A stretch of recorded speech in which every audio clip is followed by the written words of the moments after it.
next year. Okay. Because they hired Harbaugh. And I was Oh like, my God. It's like I can't support that man. So right now I'm a Texans fan because of Stroud. Okay.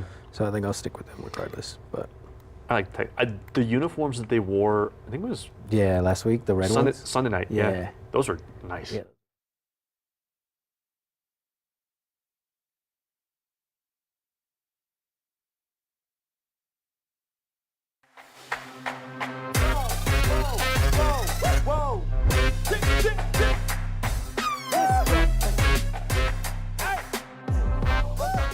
Well, welcome into this special playoff edition of the Red Zone. James King, Evan O'Regan here. Evan, it was a fun night here in the Borderlands. Yeah, James, it's nothing better than playoff football. We're finally here. 4 teams in action tonight on their home turf. Yeah, exactly. Let's get right into some of those highlights. Evan, at Canutillo High tonight, the Eagles looking for a Cinderella run like they had to the state semis in 2014 up against Lubbock Cooper by district round. Eagles up 7-0 second quarter.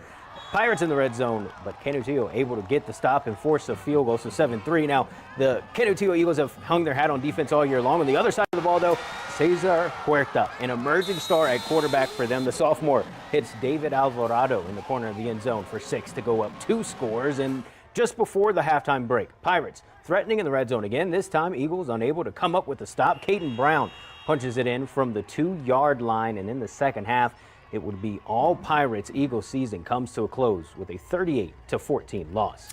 And just down the road at Franklin High School, the Cougars, they played host to the Midland Legacy Rebels. Franklin looking to avenge a playoff loss to these same Rebels just 2 years ago. First play of scrimmage for Franklin, and the ball gets fumbled, scooped up by the Rebels, and they're set up in great field position, and they take full advantage. It's Mackenzie Rogers on the 15-yard run. He finds the end zone, and Legacy, well, they're on the board first. Next possession for the Rebels, and they're at it again. After getting pinned at their own 7, they march 93 yards down the field and cap off the drive with another Rogers score, and it's 14-zip, just like that. Cougars, they just couldn't take care of the ball in this one. On the ensuing kickoff, another fumble by Franklin, and it sets up Legacy once again. This time the Rebels go to the air for the attack. It's J.P. Reyes to Aiden Serrano for the 32-yard connection. The redemption tour does not go as planned as the Cougars fall 56-14.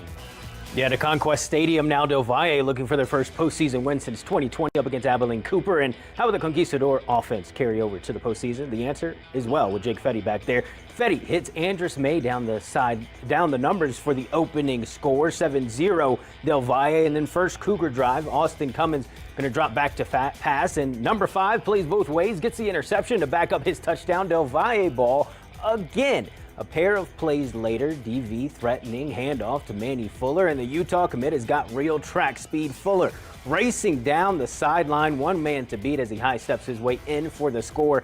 Now, Del Valle has an entire arsenal of weapons, including their quarterback, Jake Fetty. He's going to keep it this time, and able to skirt a few defenders and get his way in for another score. Del Valle able to pick up the win, and they'll play the winner of tomorrow's game between Lovejoy and Mansfield Timberview.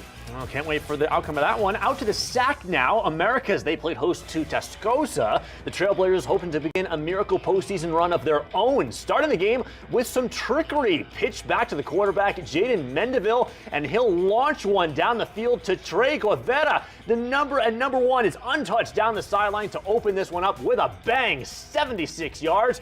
Trailblazers would tack on a field goal to go up 9-0. Rebels, though, they start to find a groove on offense. Option out to the heavy formation, pitch to Reese Cabe, and he'll get the edge. One man to beat, and he goes down for the touchdown Tascosa, and they just keep adding on from there. 30 unanswered points for the rest of the way home. Americas falls 30-9. All right, now we're going to head on the road. Another squad in 1-5A D2 playing Parkland, taking on Abilene. The Matadors just 3-7 in the regular season, but had some momentum, winning 2 of their last 3 headed into the postseason.